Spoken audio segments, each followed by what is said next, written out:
Hi, my name is Corey and I love making a paper houseplant. And so today I'm excited to share with you how to craft a crimson glory vine.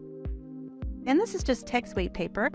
You could do this project with cardstock. So the difference between text weight and cardstock is really just how it feels, the thickness or the weight of it. So I have here a couple shades of red and yellow and green and a sort of a wine or burgundy color.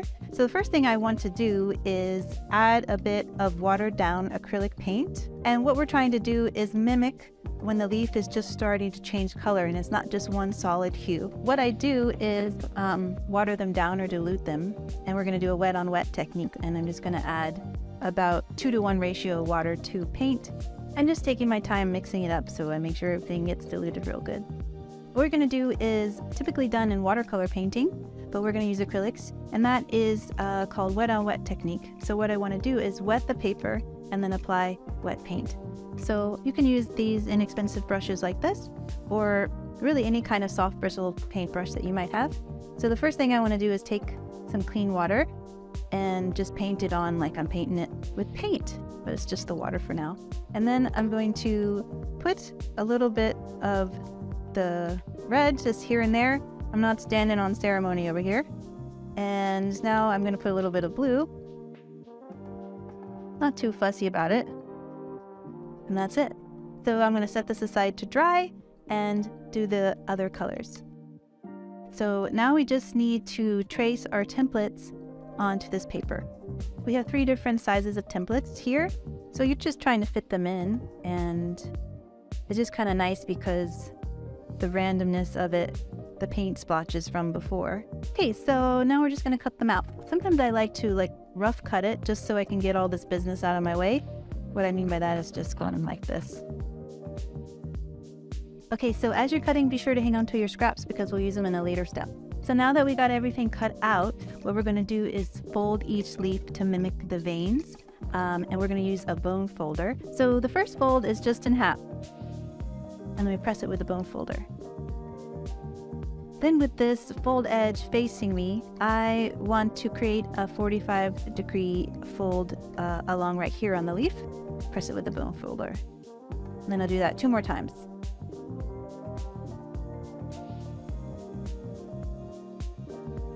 And then down here, I'm going to make another fold, about like that.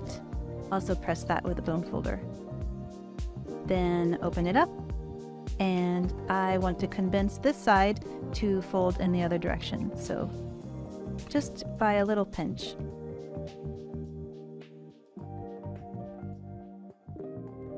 Okay, so now we're going to give each leaf its own little stem, and we're going to do that with some paper strips that we cut out from our scraps, some floral wire, straight floral wire, and a little bit of glue. Now I've just cut down my floral wire in half. So what I want to do is apply a little bit of glue to the paper strip, and then I sort of press my wire into the center of that paper strip, and most times it'll pick up and stay in the middle like that. And then I flip it over and looking at my wire while I'm simultaneously looking at the center fold of that leaf, I am lining them up. Okay, and this is when we can use our bone folder again. And we're just going to trace around the contours of that wire to really get that paper strip and glue nice and secure on the back of that leaf. And we're just going to repeat that process on each leaf. Now that we've attached the wire stems to the back of each leaf, we're going to attach the leaves to yet another piece of wire to create vines and sprigs. And we do that working with floral tape or corsage tape. I'm going to start with a smaller leaf, and I'm just positioning it about 1.5 inches past the end. And right there where the end of this vine wire starts is where I'm going to start with the floral tape. So the way floral tape works, you can see I'm pinching and pulling, and I'm also going to be twisting with my opposite hand, simultaneously pulling on that tape to release that adhesive is working. Press down that messy end. And then I'm going to add, you could add another little one or a medium-sized one, really whatever you like. And again, I'm pinching and turning with this hand, pulling taut at an angle with this other hand. After we've assembled the vine and the sprigs, we're going to, working from the bottom, pull the leaves, bend the wire basically to either side, but also think about pulling them in direction and space forward and away from you, just so you get some variety that's like realistic and naturalistic.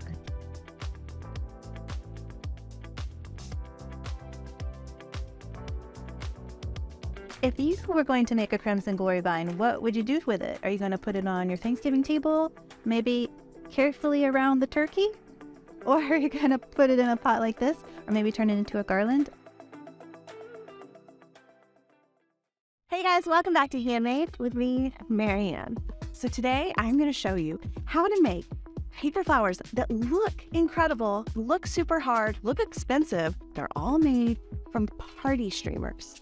So to make this beginner level paper flower, we just need a few things. Some glue dots. I really love glue dots because you don't have to wait for anything to dry. A floral stem, scissors, and streamers. So for this super simple flower, we're going to need 3 feet of paper streamer. And it's not an exact science. Don't worry about getting out the measuring stick. Okay, and so the only technique on this before you wrap it is to lightly stretch one edge. You want to do this really gently because obviously crepe paper, very delicate, it's very thin, it will tear easily. But what this does is it will make a really pretty kind of ripple effect when we start to wrap it around the paper stem. So we're just going to do one side so it kind of roots out. You can kind of see it doing its thing. So you can see I've kind of smoothed that edge and it just makes a nice little ruffle. Now we're going to grab our floral stem. Again, these floral stems, super easy to find. I like the ones that are wrapped in, kind of looks like thread, but they're covered. They're not just bare wire. I just think it looks a little bit nicer in the vase. Grab your glue dots. And we're just going to, about an inch to 1.5 inches down, we're going to wrap a couple of glue dots around the stem. And this is just going to form anchor for the base of our flower. We are going to start making the flower. So with the side that has not been smoothed out, start by wrapping that around your glue dot. And now, this is the real trick on how to make these. Start folding it and turning it. So we're going to lead it about a 1/2 inch and turn. And you can already see the edge of that flower is starting to kind of take shape. And that is it. Until we get to the end, you just fold and turn it around itself, really keeping this part pinched between your fingers firmly. So if you lose hold of that, your whole flower is going to unravel. Okay, once you get to the end, just want to grab some paper tape. I like this wider paper tape, but washi tape would also be fine. And I went ahead and cut myself a couple of squares of tape with one corner cut off. And that's so we can make a nice and tidy little cone of tape at the top to finish our flower. So just tightly wrap that paper that you've been holding firmly this full time without letting it unravel, because that would be so sad. And just wrap that around. This one's really just to secure the paper. And now your second one can be to actually make it look pretty. All right, so there you go. See, that literally took like 2 minutes. It's so pretty. It looks like a rose. Well, guys, what do you think? Because I have to say, even though I like to complain about making paper flowers, I love these. They're really fun. They're kind of addictive to make. And you know what? In the depths of winter, what is more cheerful than a whole vase of paper flowers that are never going to wilt and turn sad? I'm Mary from YouTube channel Hey Mary Elizabeth, and today we are making paper marigolds. These are so fun and so cool and so festive. We can turn them into a flower crown. We'll be making them in all sorts of shapes. It could be a pom-pom, it could also be a garland. So it'll be great for all of your fall festivities. Let's get to it.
I'll see you guys next time. Bye! Hey guys, welcome back to HGTV Handmade. Today I'm going to create a bouquet of flowers out of paper.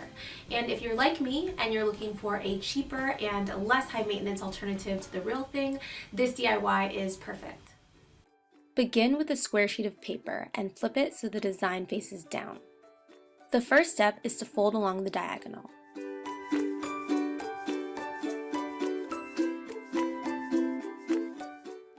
Next, fold the bottom two corners of this triangle up to meet the top corner.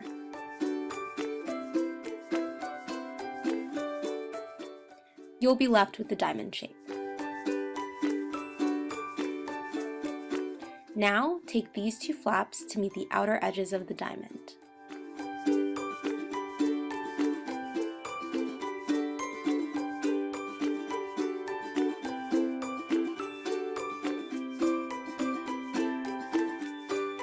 Open up the flap and flatten it out.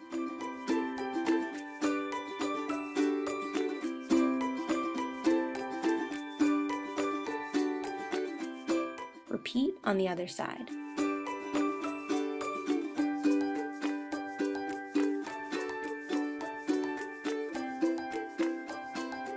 Fold this triangle down, then repeat on the other side.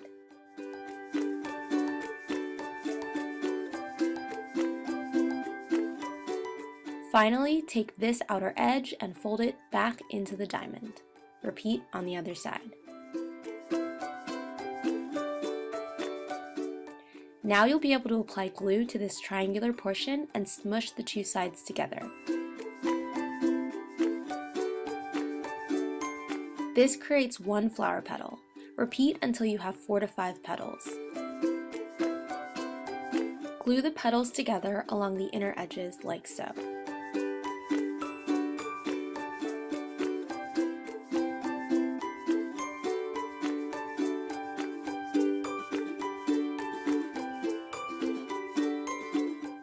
I glued 3 petals, then I added a cake pop stick to the center to act as the stem to this flower.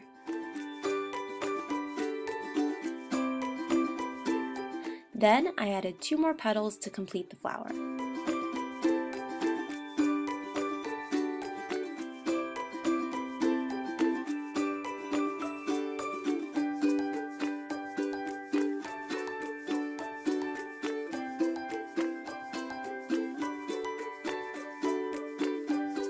The glue will dry to a clear finish, and then you're ready to display your flowers.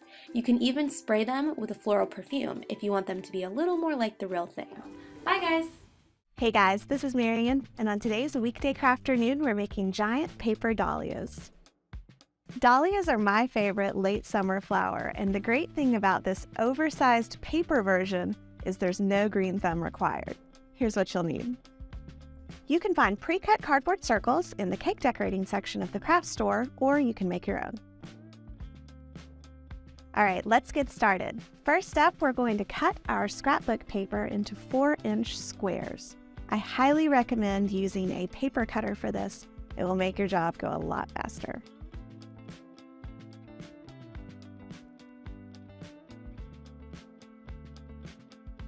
All right, once you've cut roughly 60 squares, it's time to start making our paper cones.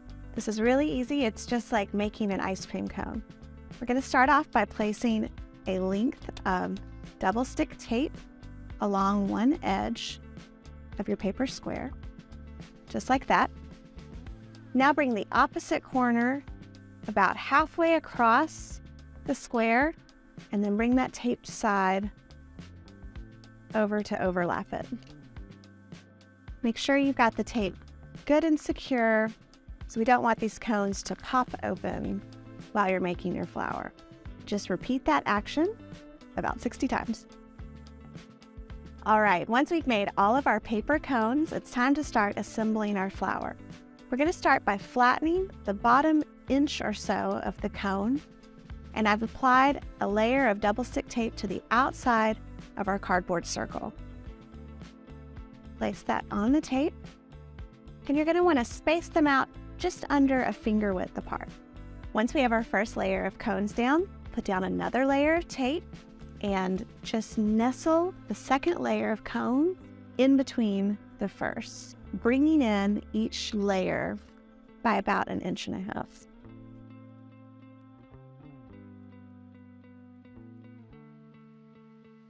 All right.